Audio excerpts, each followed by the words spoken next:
ويطلع بوحشة مني.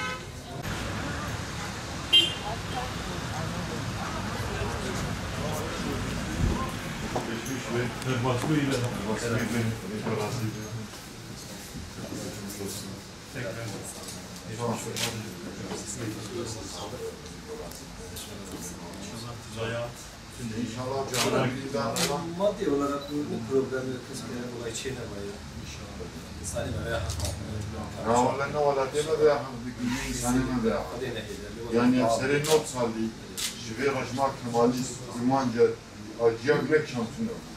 Tam sistem hakkı normale dönmüş bu zulma bana destek ediyor.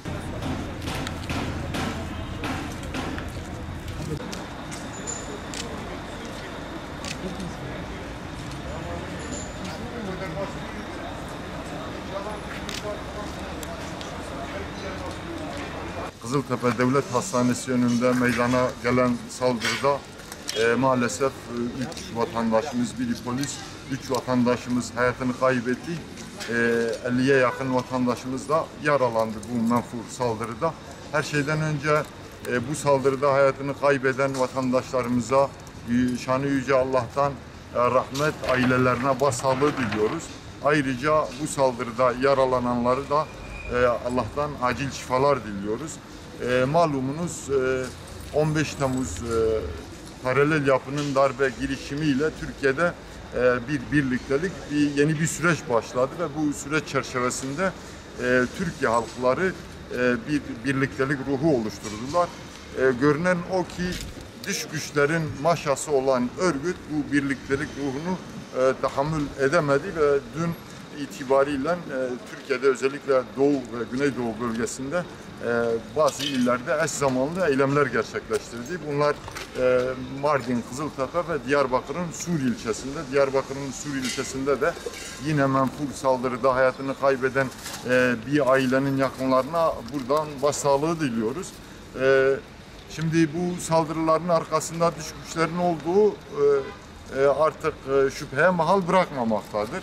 6-8 Ekim olaylarını hatırlarsanız 6-8 Ekim olaylarında Amerika'nın Adana Büyük Konsolosluğu Diyarbakır'ı 6-8 Ekim olaylarından 2-3 gün önce ziyaret etmişti ve hemen akabinde bu 6-8 Ekim olayları vuku bulmuştu.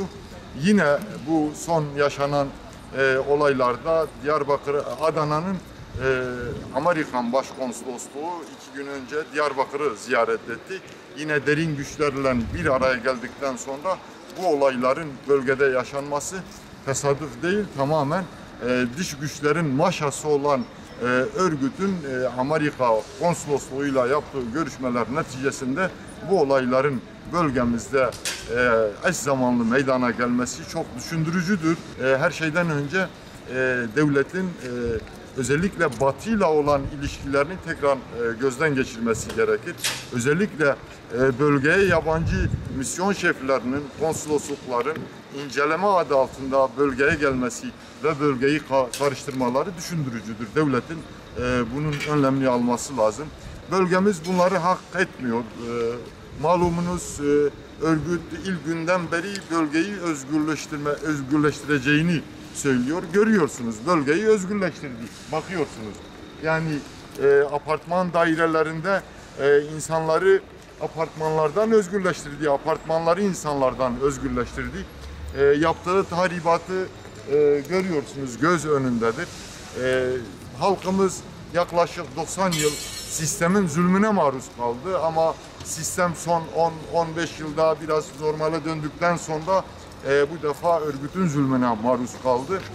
Bir an önce bölgede yaşayan insanlarımız gerek Mardin, Diyarbakır, Muş, Van ve bölgenin diğer şehirlerinde yaşayan Kürt vatandaşlarımız 15 Temmuz ruhuyla bu taşeron örgüte karşı seslerini yükseltmelidirler, birliktelik oluşturmalı ve bu zulme dur diyebilmelidirler.